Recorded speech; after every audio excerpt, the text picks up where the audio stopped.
नमस्कार दोस्तों, कुछ ही घंटों में होने वाला है रोहित भाई का बर्थडे। तो मैं हो जाता हूँ रेडी, केक उठाता हूँ और पापा की गाड़ी की चाबी उठा के निकल पड़ता हूँ पेट्रोल पंप की ओर।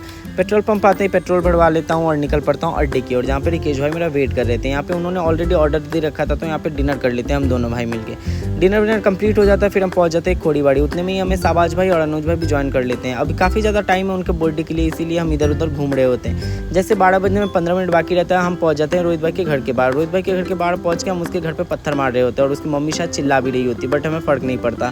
देन थोड़ी देर में रोहित भाई 12 बजे निकल आते हैं घर से बाहर, तो उनको हम सरप्राइज़ दे देते हैं और उनको पूरा गंदा कर देते हैं। यहाँ पे जैसे गंदा वंदा कर देते हैं, फिर हम केक लगा देते हैं। केक लगाने के बाद यहाँ पे केक कटिंग शुरू हो जाता है और यहाँ पे सब केक से खेलने लगते हैं केक कटिंग होने के बाद।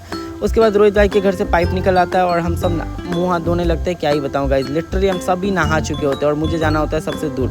तो नहा धोने के बाद यहाँ पे हम कर रहे होते हैं डांस। रोहित भाई तो कुछ ज़्यादा ही एक्साइटेड थे, तो वो कुछ ज़्यादा ही उछल रहे थे मेंढकों की तरह। और रिकेश भाई का तो क्या ही बताऊँ, आप देख ही सकते हैं। देन सब हम चल पड़ते हैं अपने अपने घर और सुबह होते रोहित भाई का अचानक से प्लान हो जाता है कि हमें जाना है रामापति फार्म स्टे। देन मैं, रिकेश भाई और रोहित भाई निकल पड़ते हैं रामापति फार्म स्टे की ओर। हमारा टेबल बुक हो जाता है। देन हम अपने टेबल पे यहाँ पे रोहित भाई का फोटो शूट शुरू कर देते हैं। बैठे बैठे बोर हो रहा होता हूँ, उतने में ही आ जाता है केक। तो रोहित भाई को दोबारा से हम केक कटिंग करवा लेते हैं और केक काफ़ी टेस्टी भी हो रहा होता है, दूर से ही देख के मुझे फील होता है। फिर मैं ले लेता हूँ यहाँ पे मेनू बुक और खाने के लिए कुछ ऑर्डर करने लगता हूँ। उतने में ही हमारा केक कट हो जाता है। तो रोहित भाई यहाँ पे मस्त मजे से अपने बर्थडे का केक खा रहे होते हैं। पहले पता नहीं ये कौन सा जूस रोहित भाई ने यहाँ पे ऑर्डर किया, बिल्कुल भी टेस्टी नहीं हो रहा होता, दूर से ही देख के लग रहा होता पिंकिश।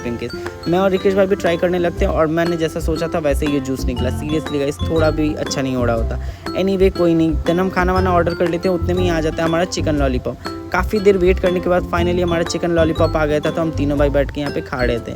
वैसे तो क्या ही बताऊँ गाइस, खाना पीना काफ़ी ज़्यादा ऑर्डर कर लिया था और ये दोनों दैत्य दानव इतना ज़्यादा खा रहे होते हैं, क्या ही बताऊँ। और लिटरली मेरा प्लेट आप लोग देख ही सकते हो कि मैंने कब का फिनिश कर लिया और इन लोगों का प्लेट देखिए आप लोग। मैं क्या ही बताऊँ, मैं बहुत ज़्यादा थक जाता हूँ। उसके बाद बर्थडे सेलिब्रेट करके निकल पड़ता हूँ घर की ओर। Thank you so much guys for watching, keep supporting and subscribing my channel please.